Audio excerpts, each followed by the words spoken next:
to MovieNaut, where we will discuss cult classic movies from various genres and decades. Stay tuned for this episode. All right, well, this time we're going to do, we did the 70s, and now I think we should do the 80s. And like I was saying, this decade, I think has more more selection than the 70s and obviously the 60s. So I'll let Gary start off. Okay, the first movie I'm going to start with is one from 1982. And, you know, I saw this movie in the theater, and a lot of people really had bad things to say about it for years. But I guess it's starting to get a cult movie following now, which I'm glad because I've always really liked it. It's One Dark Night. And it was one of Meg Tilly's early movies, I think. But it also has Adam West, being Adam West. And I remember when I saw it in the theater, one of the very opening scene is like an aftermath of a thing, and they show a coroner's van taking a body in and driving off, and then you see another one, and then another one, and then another one, and I'm like, oh, what a great opening scene. But then it was very much, you know, there's this girl who's supposed to go stay in a tomb overnight, a mausoleum overnight as a dare. Only what she doesn't know is that somebody's going to reanimate the corpses. And it's actually, for the time period, very gory. And I thought it was pretty frightening. I saw it again a couple of years ago, and I think it still really holds up. Obviously, because it is getting a cult following now after being trashed on for years. So One Dark Night, that's right. My first one. Have you guys seen that one, by the way? Actually, yeah, I saw that. Yeah. I have not, but you definitely piqued my interest with Adam West. Yeah, I mean, he's being Adam West. Yeah, love you know what you're going to get with Adam West. That's true. Yeah, I think he doesn't have a lot of range, but no. You know, if you like him, you like him. Exactly. All right, so this time I decided to throw in one or two comedies, but they're comedies that have kind of a science fiction or horror twist to them, at least. So I thought I'd start off with one of those. I don't know if you've seen this one, Amazon Women on the Moon. It spoofs the old cult science fiction movies of the 50s. It is hilarious. It has some 80s icons in it. Andrew Dice Clay has a small part, and I think Steve Guttenberg has a small part. I think it was 85 or 86. It was mid 80s. And it's supposed to be like you're watching television. So here's the situation of the movie. You're watching television late at night, and this really awful movie called Amazon Women on the Moon comes on, and they keep going to commercials, and the commercials are part of the movie. And every time they go to commercial, they have these bumpers, and the announcer announces the movie differently every time they leave and come back. He says, "We now return you to the 1956 film, Amazon Women on the Moon." And the next time, "We now return you to the 1954 film, Amazon Women Around the Moon." Amazon Women in the Moon, 1957. They put some little glitches in the film itself, didn't they, too? I believe they did. Yeah, there was all kinds of little weird, quirky things that you just don't see anymore. And it was, you know, just supposed to be like you're flipping around channels late at night and catching something weird. But you know, as far as spoofs go of those 50s films, it's just about the best one out there, I think. I think it's hilarious. Right, yeah. I think I remember seeing that. It sounds very, I think I saw it on VHS when I was working at the video store. I believe I rented it on VHS the first time I saw it, and then I think I caught it on cable, ironically, late at night. Yeah, I did too. Another time. But all right. Well, my first choice is from 1989. It's called The Church. Now, the original story was supposed to have been, I'm not sure if you saw the the Italian horror movies Demons and Demons 2. This was supposed to have been part 3, but then they reworked the story, and it's about, it takes place in medieval times, and I want to say that they were Templar Knights, that they go after this group of witches, and they kill them, and then they put them in like a mass pit and start pushing stuff over, and then they put the dirt over them, and they put some sort of a seal on top just as a marker, and then it cuts to modern times, and there's a giant church built on it. And then for some reason, there's a crack in that seal, and this is where the demons come out, you know. But it's like it's done by Dario Argento. I think he's in the producer's mold on this one, and it features music by Keith Emerson, and it's just like almost every Italian horror movie. It's kind of all over the place. It doesn't really make sense, but I think it's the whole ambience of the film that gets you, and then of course the music helps move it along. And it's like I believe his daughter's in this one, so at a very young age. So it's one of his lesser known. I don't think it was released at the same time as in 1989 in the United States as it was in Italy. I think it was released later on, but yeah, usually in the 70s and 80s. They also, have it's gap. yeah, and this one was pretty good. It's like I keep on going back to it, like maybe every 6 or so months, just to watch it, you know, because it's like all of a sudden something. If I hear someone talking about Dario Argento movies, I go, oh, I remember this one. And Dario, okay, he's in the producer mode here. This is actually directed by, I don't know how to pronounce his name, Michel Saovi. Probably butcher it up, and people probably comment on it, but he went on to do that Cemetery Man, and he was in those demon movies, the first two, and there's a big controversy about those. There's like so many unofficial sequels to that. I mean, I think they're in the double digits now. But yeah, that's my first choice. Okay, so I guess it's back to me, and for my second choice, Yes. now when I wrote Strange Sound of Cthulhu, I wound up getting a lot of feedback on it, that people got the impression that I didn't like the Stuart Gordon H.P. Lovecraft films, and that was absolutely not true. I just kept them separate from like actual Lovecraft based stuff because it wasn't based on the text, it was based on the movies. I actually really, really enjoy the Stuart Gordon Lovecraft movies, although they're very much wander from the source material. And so From Beyond was the one after Reanimator.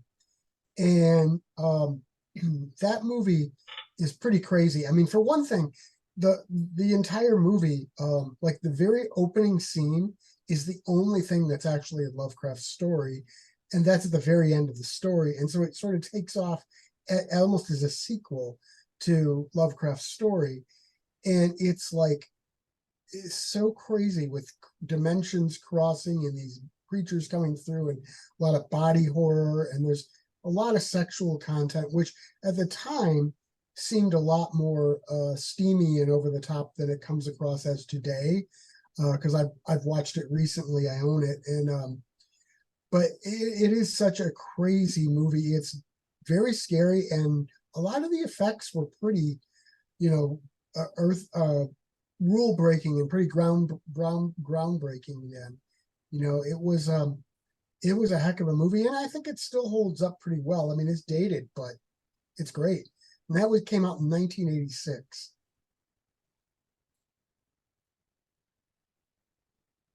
Yeah, You guys I familiar with that remember one? that one.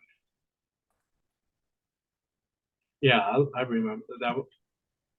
Watched it a lot when it was on cable, and then rented it a lot, and then I had it on Blu-ray. No, not first. I had it on DVD, and then when it came out on Blu-ray, the Shout Factory, I was like, yeah, I'm really happy with that one.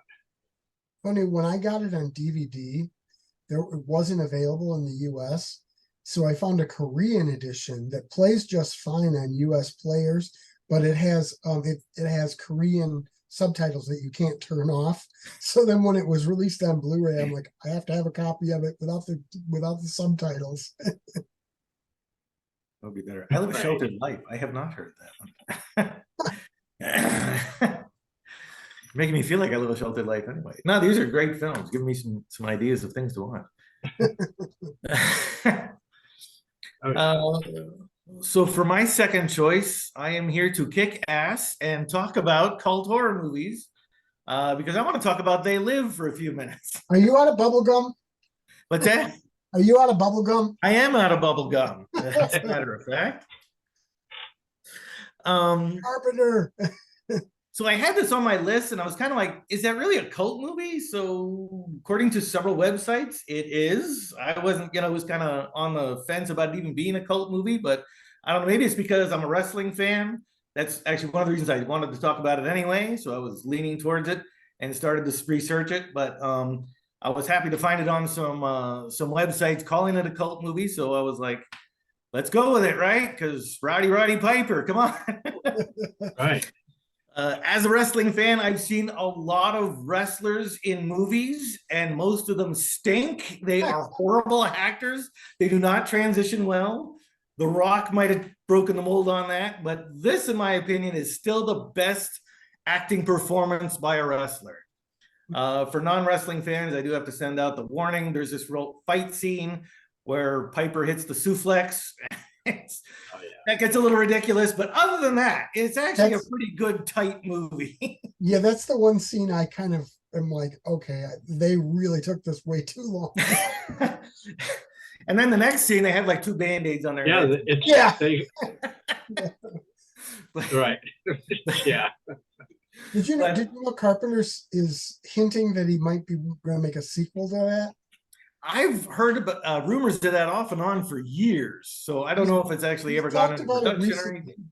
What's that? He's talked about it recently. I'm a Carpenter fanatic, so I pay attention. Yeah. Well, he's not going to get Roddy Piper because he's passed away since. Right. He's not going to come back for it, but I think he gets killed at the end of the movie, if I remember right. That's right. Well, you don't know for sure, but you kind of don't know for sure because he's flips the bird to the aliens at the very end there, but. Not that we're giving any spoilers. It's a 40-year movie, but Well, true enough. Right. Well, I kind of saved the spoiler. We don't really know if he dies or not. How about that? Right, but it has gained in popularity. It used to be kind of popular among wrestling fans because they were like, "Oh, Roddy Piper's in a movie," and this was when he took that year off. For you wrestling fans out there who are watching this. He took a year off. He was a heel. He came back and he feuded with Adrian Adonis and retired. He filmed this during that break in between. They want him to be a baby face because they'd sell more movie tickets, right? Because who's going to want to go see somebody that they hate in the theater? Right. But Piper really knocks that one out of the park. He was always really good in wrestling circles. And I've seen him in other movies after this, and he really stunk as an actor. I was so disappointed. You ever see Tag Team with him and Jesse the Body Ventura? It was a made-for-TV movie that was supposed to launch a series for them to be this team of former pro wrestlers who are now detectives. And it was just horrible. It was so bad if you want someone to just make fun of, go see Tag Team. But this is actually pretty good, except for maybe that one fight scene. Oh yeah. So that's what I had. Yeah, That's a I favorite. remember watching that one in the movies. Yeah, I saw that one in the movie theater. Oh wow, I did not. That is a definitely And one of my favorites, though. I love that. and that and the fight scene got such an uproar of laughter. Because I think I heard that it is the longest single fight scene in one of the longest single fight scenes in film history. That would not surprise me. I mean, I watched it with a group of wrestling fans who were just my buddies at the time, and even when he hits the suplex, even we were sitting there like, "Oh, come on!" Like, put the damn glasses on, man. Yeah, I know. But anyway, Yeah. so anyway, I had to Right. try and find a wrestling movie, and that's actually legitimately a good movie, even outside of wrestling circles, in my opinion. Anyway, but of course, maybe I'm biased on that, but They certainly use it for a lot of memes these days too. it does. A lot of people reference it these days. You see a poster and it's consume or something like Yeah. that, and reproduce if it has a pretty girl on it or Yeah, something yeah. like that, or beefcake on it. People understand it now, at least. It has cultural relevance. It does. It does. It's aged Yeah. actually fairly well, I think, too, because I have seen it a few years ago and actually still thought it was pretty good. It didn't lose anything for me, at least. I agree. The Yeah. music too, that sort of bluesy music that they use in it is just so perfect. Yeah, yeah. And Piper has a number of good lines in there. Not only that chew bubblegum one, but when they're talking, him and the other guy are talking, he says, "I just try to walk the white line." And he says, Piper says, if you walk the white line, you got traffic coming at you in both directions. I mean, Yeah. I actually use that one sometimes. It's a good line. Yeah, it is a good But anyway, that's my second one there. All right. My second choice is from 1981, and it's Fear No Evil. And first off, with this movie, it's got a great soundtrack, kind of more on the punk new wave side, so it's kind of gearing towards that audience. But it's basically it's a good versus evil story. It has angels and Satan, and Satan gets the body of him gets killed, the human body gets killed at the beginning of the thing, and then all of a sudden it flash forwards to modern times, the 1980s, and Satan's reborn, and he is given to this family and this older couple, and as he's getting older, his powers are getting more and more to the point where it's like he basically kills the parents, and then it's just all crazy kind of stuff. But it's like that age old good versus evil, and doesn't really have any known actors in it, and I don't think it did great in the box office. I remember when I first watched it was on VHS, and I thought it was a fun movie. I mean, probably not the greatest, but it was a fun movie, especially with the soundtrack. It kind of kept it going, so it was like even in, I guess, if there was any dull moments, the music kind of carried it to the next moment. They had an interesting scene where the guy Lucifer, he uses his powers, and he's basically screwing around, fucking with these bullies, and it kind of reminds me a little bit of what happened, like in Carrie, where the bullies got their comeuppance, and for this one guy who's the jock, he he made breasts grow on him,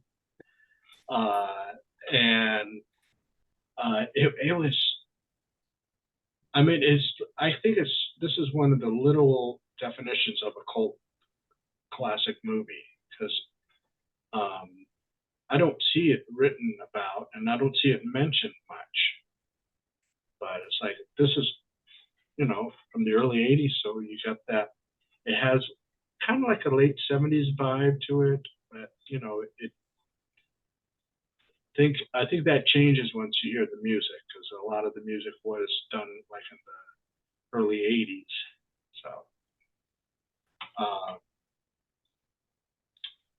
yeah, this is one that I've been, when I found out that it was on Blu-ray, I did have it on DVD years ago, and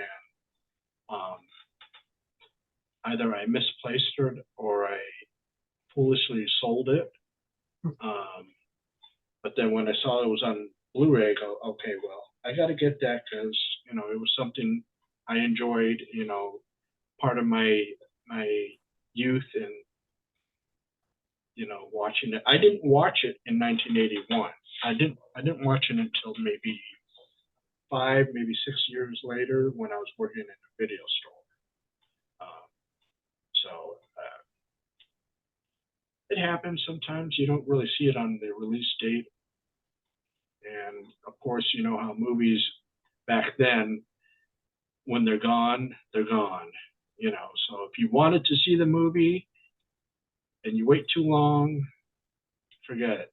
Nowadays it's like it goes to streaming or, home video. So, all right. That was my second choice. Yeah, for my third, I mentioned I'm a John Carpenter fanatic. So 1982, and this amazes me. Carpenter released The Thing, which apparently tanked at the box office. It was a real failure at the box office, which that just, as much as it's esteemed now, it really seems hard to believe that it did that poorly at the box office. But I looked it up today, and that movie, now a lot of people think it's a remake of the 1950s movie The Thing from Another World, but it actually isn't. They're just both drawn on the same short story or book or whatever it is, which I have not read, which I probably should. But and I've read recently that if you can speak Norwegian, I think the entire movie plot is ruined, because when the Norwegians are in the helicopter at the beginning shooting at the dog, and the Americans are trying to stop them, and the Norwegians are yelling stuff, which basically tells exactly what's going to happen in the movie. But it's in Norwegian, so if you don't understand it, which you don't get it. But yeah, that movie I love. I just talked about it in an interview the other day, and I love the whole isolation of it, and not being able to trust anyone, because it can take the form of anybody. And it's got some incredible special effects for the time. Some of that body morphing stuff and everything is just amazing. And just the whole sense of paranoia. And like, I remember Kurt Russell says, we're tired and we don't trust anyone anymore. And it just, you can, when you're watching that movie, if you're into those characters, you can feel that. I mean, you can just feel that. And it's, I don't know, it's a,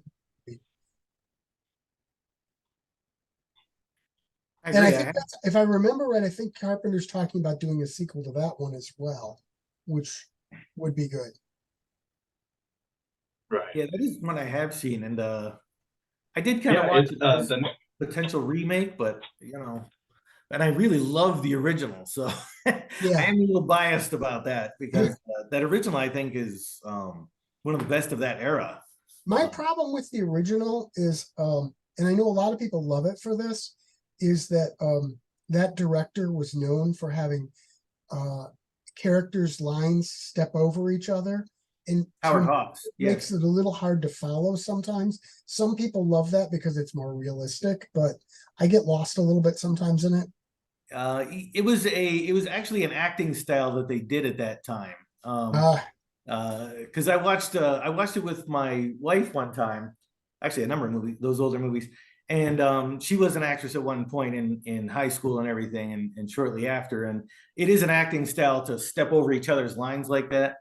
Um, I watch more older movies than I do newer movies, so I guess maybe I'm just used to it. yeah. But that director, he's like one of the best directors Right. of his era. He was like Oh an yeah. Academy Award winner, Howard Hawks. He was, Oh yeah. yeah, he's got films in like the AFI's top 100. He's directed all the biggest names. Oh yeah. He was actually slumming it to do any kind of a horror movie. So yeah, that's my Yeah, thing. that the book that it the thing that yeah the book that the thing is taken from is Who Goes There. Yes. That's right. Yes, You I read- And have. you then read and it? another one that was done was that? Have you read it? I No, I haven't have read- not. I've been. They say it's a novella, so it's Okay. probably like a short story type of It's thing. a little longer than a short story, not quite a novel. Another one that was loosely, yeah, another one that was like that that took from that story was Horror Express with Peter Cushing and Christopher Right. Lee. Really, that I did not know. I've seen that. That's a good And movie. there's countless. Yeah, that I was like shocked, so I had to watch it. You know, once I heard that, I had to watch it again just to get. And it's like, yeah, okay. Well, it doesn't have a shape shifting thing. It's an alien based,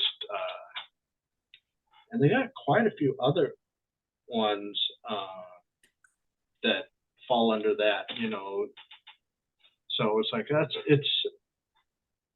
that'll be kind of cool if they do a sequel to it, because you know, a proper one, not that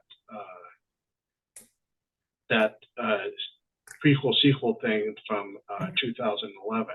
That one, I mean, they were just rehashing for that movie. You know, it's like why are you even bothering? Right. We've seen this movie before and we've seen it done better. Right. Was Yeah, the thing, exactly. was the thing one of the first alien shape shifting? I'm trying to think if there's anything before it. I That can't does think that. of any before it. What's that? I can't think of any before it. I think so. I think so. I mean, I know you had the pod people. If there were, it wasn't as Right. but that's effective. not exactly shape shifting. That was taking. No, they take one form and stay in it. Right. That's right.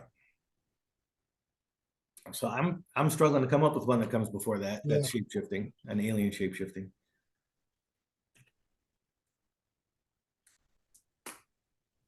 All right. So am I up? Yep. All right. Well, I think it was actually after we went off the air last time. Gary challenged me to find an 80s kaiju movie to talk about. Oh, did I? I don't remember that, but okay. Well, not exactly a challenge, but you mentioned it.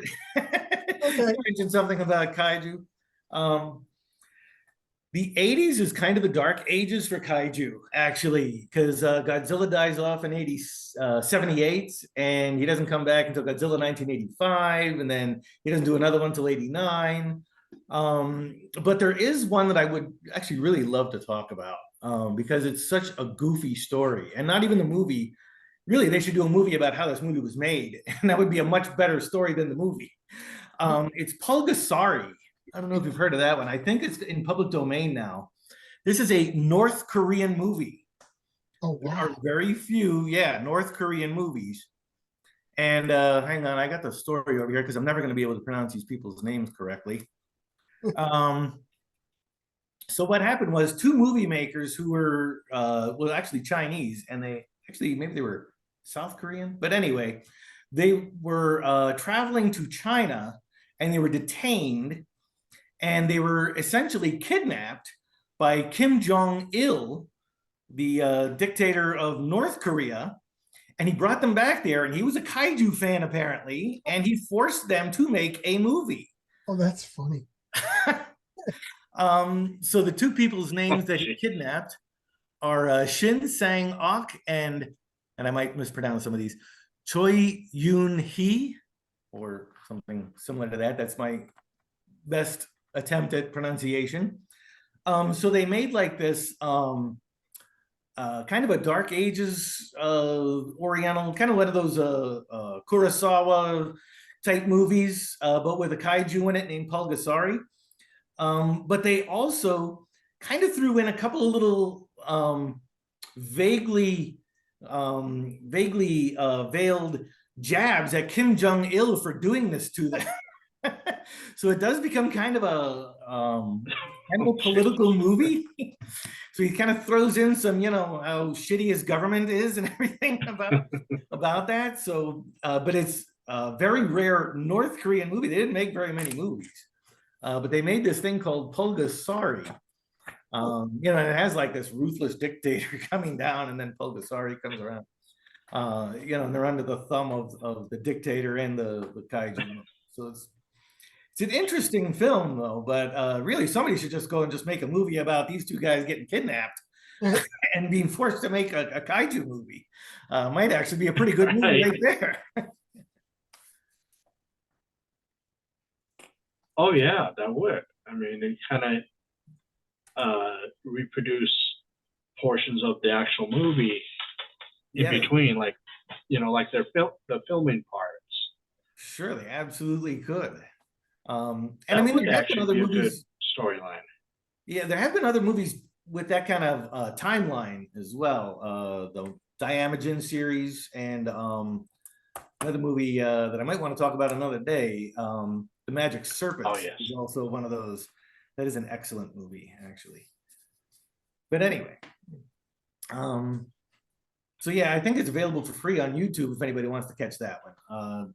And it is, it's strange. Oh, okay, cool. But the story behind it is just weird, even weirder than the story. And that's saying something.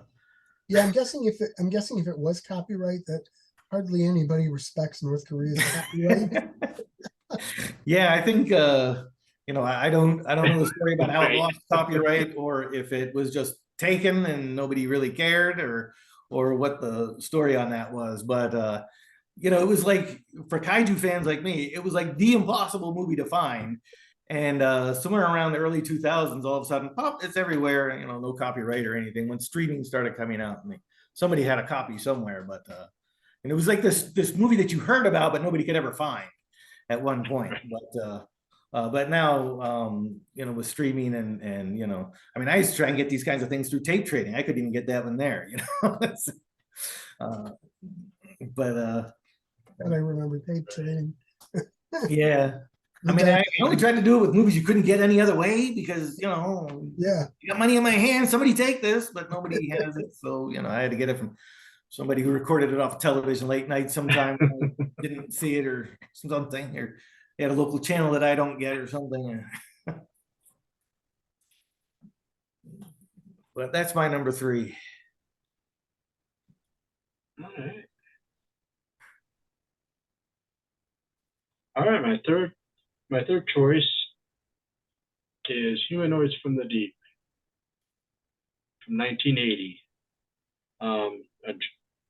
A Roger Corman film. I just watched the other night.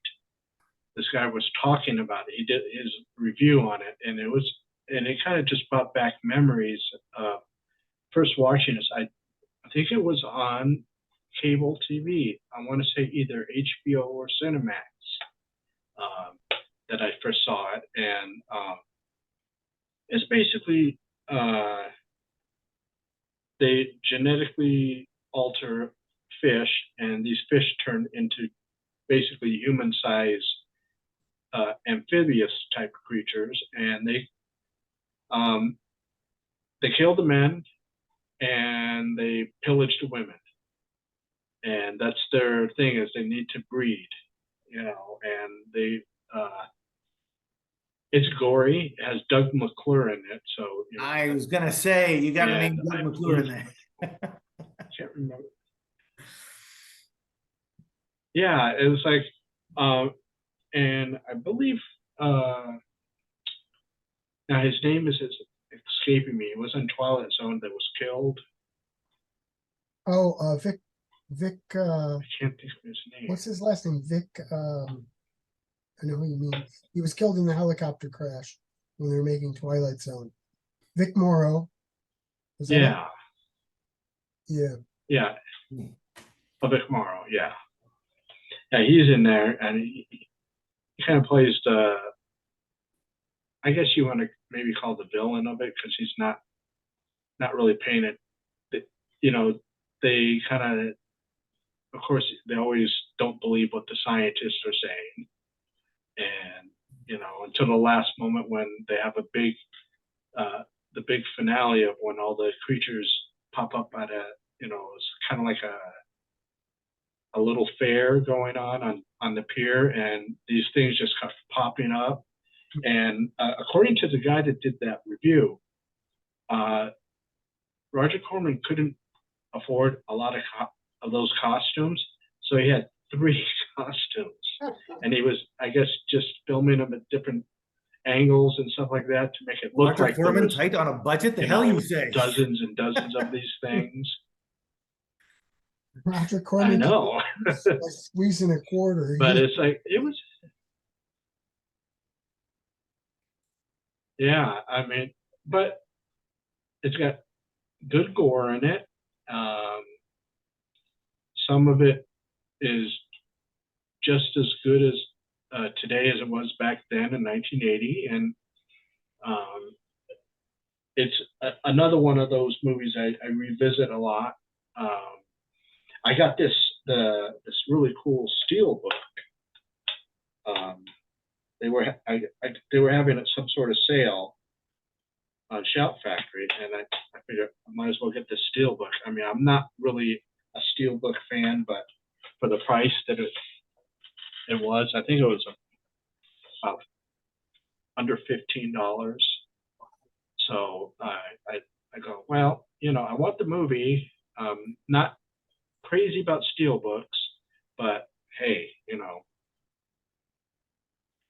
I have so many stories about Roger Corman and budgets and what he did to his directors on budgets. Some directors loved working with him because he let you just do whatever you wanted. The only thing you're not allowed to do was go over budget. That was the only thing. It was, you had $1 million to make a movie. You could not make it for $1,001,000. That was it. You couldn't not go over budget.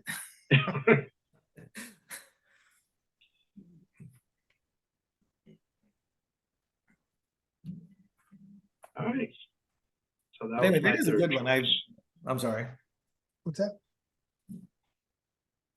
That is a good one. Humanoids of the Deep. I think I caught that on Epix Drive-In, that little cable channel before I got rid of satellite that I had for a while there. But yeah, I don't think I've ever seen it. That one I have caught, actually. So I guess it is back to me. I believe so. It's a good one. So yes. For my 4th, I'm going to take one that's an entry in a series of sequels that everybody hates. I mean, to this day, a lot of people still hate it, but there's a cult following, and that is Halloween 3: Season of the Witch, which I don't know if you guys are familiar with how that exactly happened, but after the first Halloween was a hit. I mean, in that it made a lot of money at the box office, way more than they had spent to make it. And John Carpenter and Deborah Hill were very much against. They were like, Michael Myers' story is done. We're not doing another Michael Myers movie. But the movie studio saw dollar signs and said, no, you're going to do another one. So they wound up getting, I don't know how much of it was they bribed into it, or how much of it was their arm twisted, but they wound up doing the Halloween 2, and it bombed at the box office. So what Deborah Hill and John Carpenter had really originally envisioned was an anthology series where each movie The only thing connecting it was it took place around Halloween time. No shared characters, nothing else. And so when Halloween 2 bombed, the studio was like, okay, go ahead and do your thing then. Let's see what happens. And they came up with Halloween 3 Season of the Witch, which is like a crazy supernatural movie with these masks that are going to turn kids into killers. And I think it's an absolutely fun movie. It's menacing. It's a little over the top, but it's a lot of fun. And, I thought it was great. It, again, bombed at the box office too. So that was the end of that. But I really wish they had done the anthology series. I think it would have been, as much as I love the original Halloween, I think the anthology series, if it had been done well, would have been much better. It would have been much more interesting anyway. I mean, how many times can you watch Michael Myers stalk and kill people? It's sort of like I've seen that. But so it's like you hear a lot of people talk when they show Halloween marathons on TV. You never see that one. A lot of people just pretend it doesn't exist, but I think it's a great movie. It's a lot of fun. Oh yeah, I remember not on opening day, but during that sometime in that year, going to watch that at the theaters with my dad, and then a few years later it was on cable, and I really liked it. And all I ever hear, like you said, such hatred for it. And you were saying that they wanted to do anthology series. They wanted to do a Halloween themed movie every year around Halloween time, just touching on different subjects. This one, I like this one because it deals with more with that the pagan holiday, which a lot of people pronounce it Samhain, but it's actually Samhain. Right. And but that's a little bit hard to kind of remember to say it that way. But it did that, and then having the mention of Stonehenge, and and what was it, the lead bad guy, Cochran. I mean, he was perfect. Yeah. The lead baddie, he was perfect then. You know what? And I haven't seen Halloween Ends, but my understanding is they actually show those masks in Halloween Ends, which I thought that was a great nod to own that movie and to, yes, be they part did. of the Halloween thing. I still want to see Halloween Ends, but I haven't seen it yet. I think you're up, Bill. I hope if he will revisit that idea of doing a Halloween themed movie every year or every few years. Yeah, just I would like to see. I read an opinion piece that said that now that they've done this trilogy of bringing back Michael and ending the whole thing, that they should revisit that idea and start doing those. But I don't know if they're going to. I would love to see it happen because I think it's a really cool concept. I think it is too, actually. That's something unique, something different, I mean, Michael Myers might have started a lot of that, the slasher killer, but but then Jason took over and everything. And I think that would be something kind of unique. Right. Break the mold a little bit. Okay, so oh yeah, So for my fourth movie, I do have my other horror comedy, dark comedy. I don't know if you've ever seen this one. I actually just really adore this movie, Eating Raoul, if you've ever seen it. And if you watch it once, I couldn't make it through it, but it's one of those movies you can't really say anything about it because you'll give it away. You should just watch the movie, try to figure out why it's called Eating Raoul, actually, is the whole purpose of the movie. And I'll give only one spoiler, and that's Raoul character doesn't come in until about halfway through the movie. But it is hilarious. It has a lot of the same cast as Rock and Roll High School, which is kind of fun. If you've seen that one, that's that could be pretty good. But oh yeah, I watched it late at night with my sister on Night Flight. Anybody remember that one? Oh yeah. Yeah, It's just Oh yeah, when they changed to Up All Night, it just lost so much. I had a hard time watching it. I loved Night Flight. Night Flight was my show. right. They have an app now that shows a lot of these older movies too. But I think if I remember right, there's a Pluto channel of Night Flight, I think. is there? I I know think Night Flight has its own app. there are Yeah. like a million Pluto channels, but There I think are. there's one for Night Flight. And I can't seem to turn off the Godzilla channel actually because they're in Japanese language. So I turn on Pluto, it's the classic Doctor Who channel, but oh yeah, they have that too. Yeah, I turn that on sometimes where I did until they got the Godzilla channel. Um, but it is I'm trying to think of how I can even say anything about that movie without giving it a spoiler, because just watch it and try to figure out why they even called it Eating Raoul. No, didn't they? Didn't they play that like late at night? Oh Usually. yeah, yeah, definitely. On I remember seeing it on Night Flight a couple of times. Um, and it is quirky. It's weird. Gary said he had a hard time getting through it. I wouldn't be surprised if a lot of people didn't. But for me, I love that kind of weird, stupid stuff. But maybe that's just me. Yeah. But that's why they're cult movies, right? Right. If everybody liked them, they wouldn't be cult movies. Right. They'd be Right. blockbusters. Right, it's wasn't it Wayne on Wayne's World said, Led Zeppelin didn't make music everybody liked. They left that for the Bee Gees.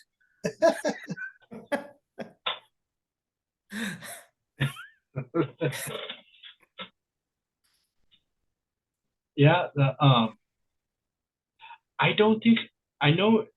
I kept on seeing the thing, coming up, at 11:30, Eating Raoul, and I'm like going, do I want to stay up that late for this? I don't know what this is all about. I It's a mean, is it? Honestly, as since you've seen it, I thought it was a zombie movie. So I was like going, okay, at that time I was kind of getting tired of the zombie. yeah. It's thing well, I'll since say they it's went, not a zombie movie. there was no real good. The title is Yeah. kind of the plot. I know. It's like an hour and a half waiting for the payoff, and for me, I thought the payoff worked, but it's that joke you're just waiting for the punchline at the very end. Something like what's the Vincent Price one? The Pit and the Pendulum, right? The payoff at the end of that one is, I don't want to give away that one either, in case anybody hasn't seen it. Oh but yeah. I'm sure you two have. It's funny. I do not remember that movie. I have a very funny story about that movie. When I was a kid, really little kid, they were showing it late at night one night, and I asked my mom, I begged my mom to let me watch that movie and stay up. And she's like, no, you won't be able to sleep. I'm like, I'll be able to sleep. I'll be just fine. And so she let me watch it. There I was sitting in my bedroom with the lights on the entire night because I was watching for ghosts after watching that movie. And I have never brought myself to watch it again. Oh, really? Yeah. Oh, that is my favorite of the. I keep meaning to see it again, but I have never seen it again. It is, yeah. That's another one that has the payoff at the end, and it's one that if I haven't seen it in a couple of years, sometimes I forget about it, and then I watch it. I was like, oh yeah, I forgot about the payoff at the end because it's really slipped in there very, very slickly. Barbara Steele, another fan of that one too, of her. I mentioned, hey, we worked her in again. Now you have a goal every time you have to try to work her in. That's right. That's right.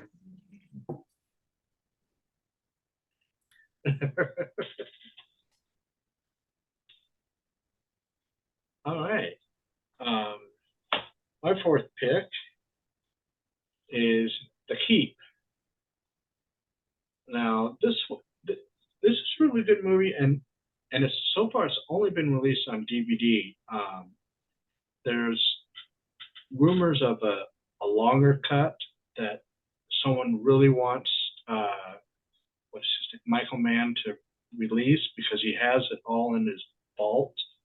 But I think Michael Mann disowned this movie for whatever reason because this is a great movie. I mean, the soundtrack alone gets that atmosphere going. You know, about this creature that they walled up, and the way they walled it up was, I think it was from the outside in, so it's like it's stronger on the outside than it is on the inside. It has to deal with Nazis. Gabriel Byrne plays the lead Nazi. Again, names are like escaping me, but it just has an overall atmosphere. So that when I saw that it was going to be released on DVD, and I should say it's released bare bones. You know, it's just the movie, nothing else. It just it's very gothic in its approach, or it's shot at night, right? A lot of dark, corners type of a thing, and it shows that the creature, as it was released, it's slowly evolving, and one of the scientists that was brought there to examine it and find what the occurrences that were happening at the keep, and it's an old man he was crippled in a wheelchair, and then that creature basically gives him life, but he needs a human to take him out of the keep. He can't go on his own. And it was done by who was it? Ian McKellen plays the old man, and I think that's one of his earlier roles. I don't know of anything that he's done before then, but after is when he started getting more roles, and then obviously in the X-Men, and he's got a bromance with Patrick Stewart, but this is a really good one. I mean, if you like the atmospheric horror with a killer soundtrack from Tangerine Dream, I mean, this is a great one. I think I remember seeing that one years ago and liking it.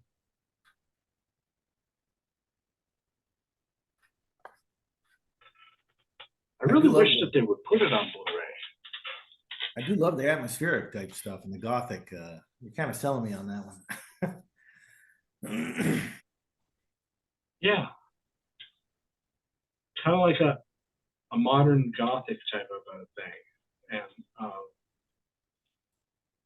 And it would be a perfect candidate for Blu-ray because it just the sound and the visuals. I mean, the storyline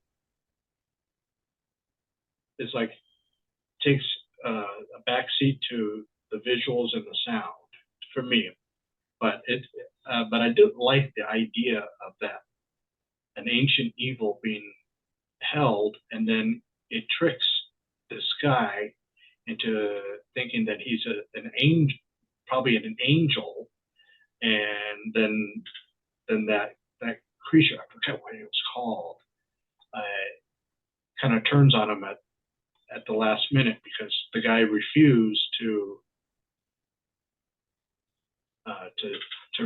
release him, And one of the lines, I don't remember the exact line, I'll paraphrase it, when Ian talks about Hitler, the creature gets enraged and basically says, you must take me to him and I will kill him for you. So it was I liked it. that was, that was a great one from the 80s. And then it just for him to, Michael Mann to disown it, I guess because he wanted to go into the action side of things, as he did Miami Vice, and then he did Manhunter.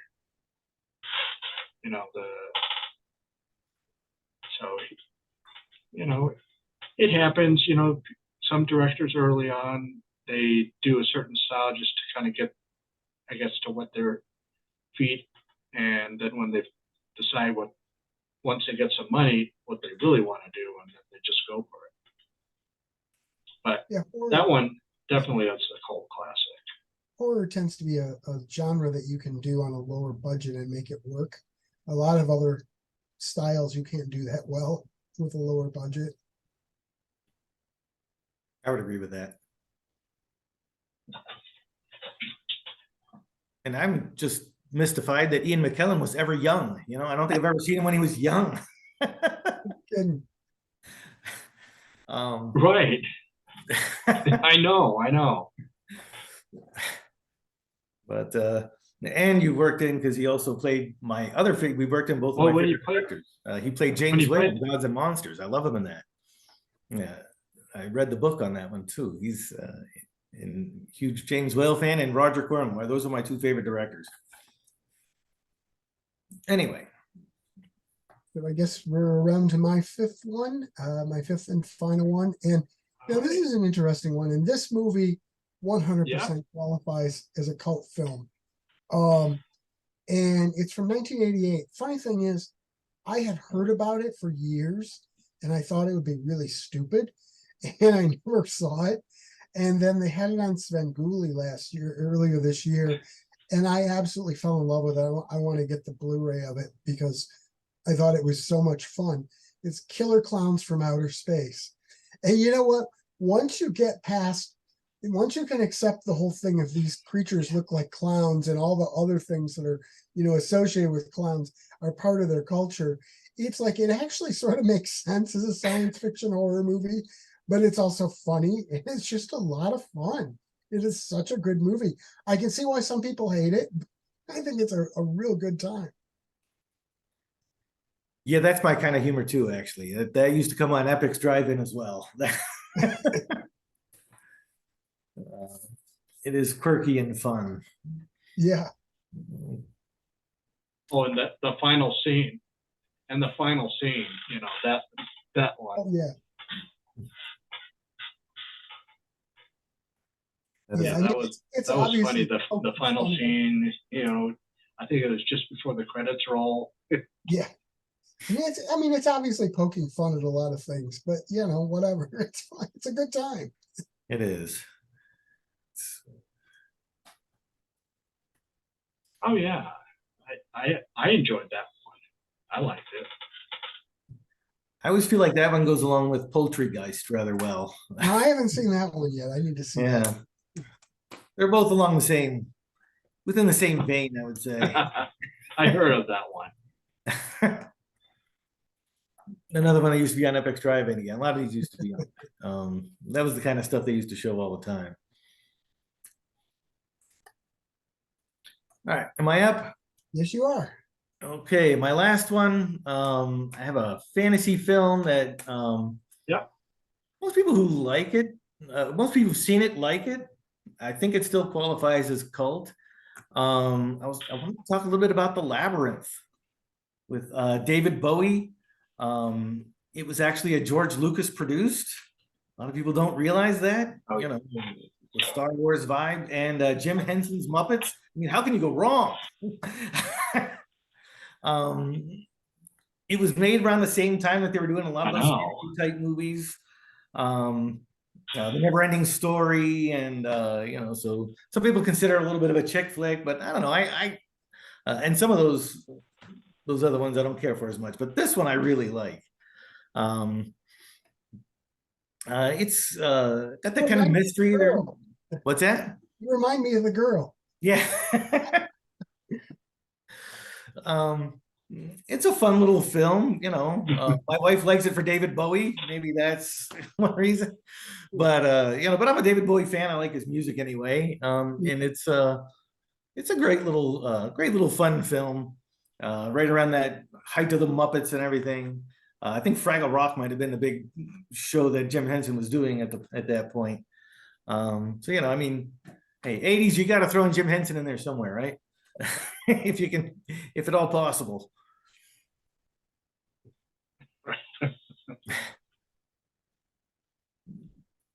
Yeah, I remember that. That was a good one. I don't think I I have the movie. I want to say that I have the soundtrack, but I don't remember. But yeah, I got the Yeah, movie. that soundtrack is kind of hard to find. Like I've tried to find some um, clips of it on YouTube, and I had a hard time finding them. I don't know, maybe I wasn't looking in the right spot, but I don't know, maybe I didn't do the right search, you know, in YouTube, but because I was just in the mood to hear, you know, some of those songs. You don't hear them very often.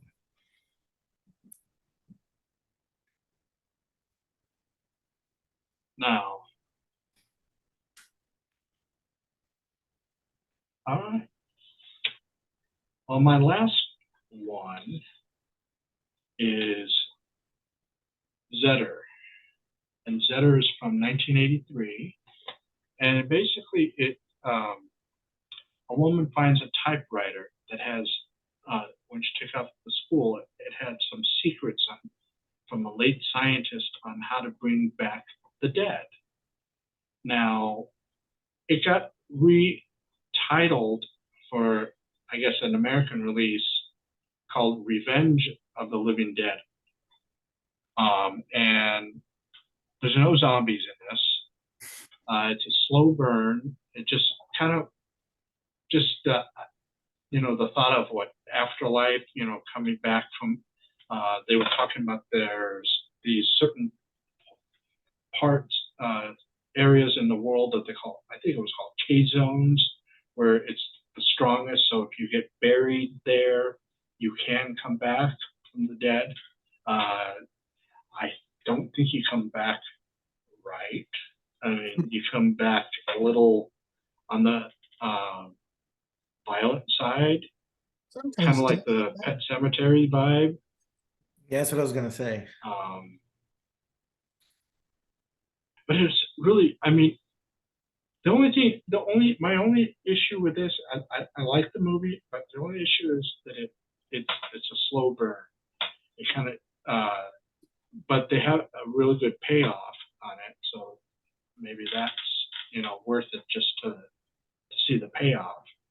I mean, it's not a grand payoff. It's just a, you know, it's just pretty cool. I mean, just the idea of, you know, you can come back from the dead if your body is buried in certain locations on the planet, and they find one in like an abandoned housing project, and I believe it's. I don't think it's an Italian. Yes, it is an Italian film, and they re-released it again on Blu-ray under the Revenge of the Dead or the Living Dead, and as long as, you know, for me, if they keep the story the way it's supposed to be, I mean, it is, you know, like I said, it is definitely not a zombie movie. But I mean, well, maybe more in a voodoo sense than the Romero zombie. You know, there's a couple of people rising from the dead. But it was just kind of, it had a mystery to it too.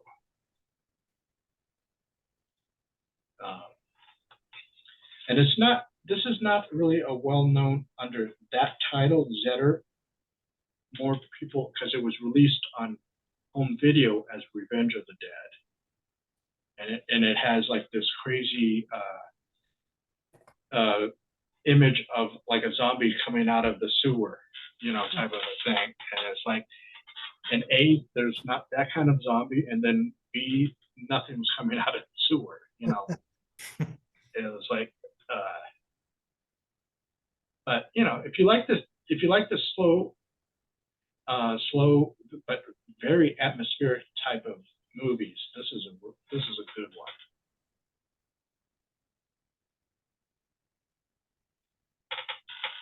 I like those kinds of slow burns. That's my Actually, favorite. when they're done well. Good choice. Yeah, slow burn can translate to really boring, Yeah, I mean now or it can have enough there to keep nowadays your people. interest.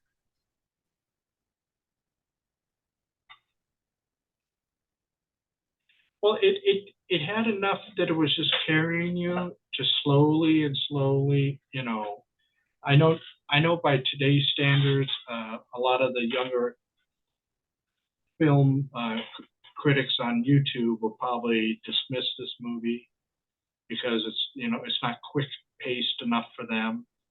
But you know, you gotta also remember back. I mean, quick pace doesn't always equate to a good story. You know, and but then also a slow pace doesn't equate to a good story. So it's like, but I think with this one, it's a really good story. It kind of has a metaphysical vibe to it. You know, trying to revive the dead. But yeah, that was my final choice. Well, I may have to check that one out. You know, and we were discussing that there's so many movies that came out in the 80s because I think there's more directors and filmmakers in the 80s than there were in the previous decades, because the ones that grew up on those movies from the 50s and 60s and 70s, they go, well, you know, they're old enough now that they can make their own movies. So, you know, it was like an explosion of that. And that's why I kind of think we should revisit this decade. I'm good with that. I think we could do a two or another one, or maybe even a third one on this decade, because there's just so much good stuff in there. Probably fine. Yeah. You know, believe it or not, my knowledge starts to wane as we get to the 80s and 90s. But I think I can come up with something. I'm you know, one of my latest vlogs, I talked about I listen to more 80s music today than I did in the 80s. I've always been so retro. Oh, yeah. But I think I could find I could probably find at least 5 more, if not 10.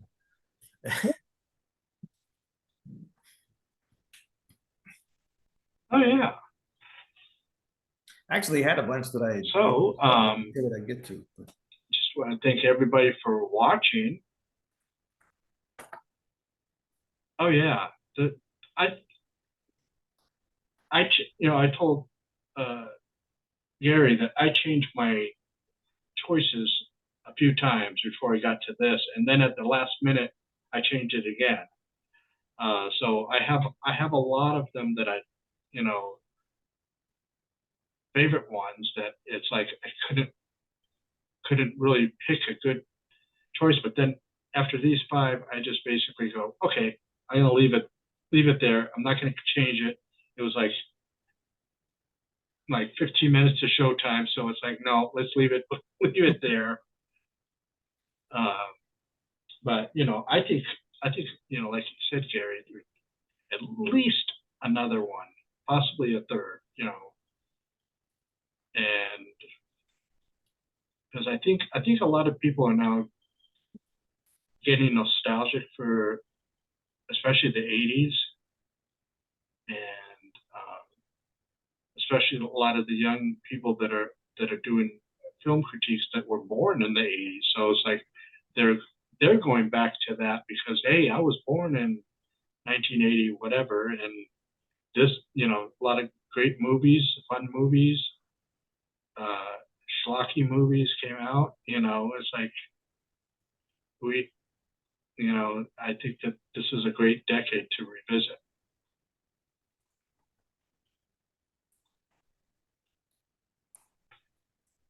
All right. Well, just thank you both for another episode. Thanks Hey, for that's fun. And thank you out there for watching the first episode and watching this episode. What was that? I said it was fun. I said thanks for having me. All right. Oh, thank you. Thank you for joining. And then this will probably go up in the next few weeks or so. And so with that, I will say goodbye. Bye. Thank you very much for watching this episode. And stay tuned for the next one.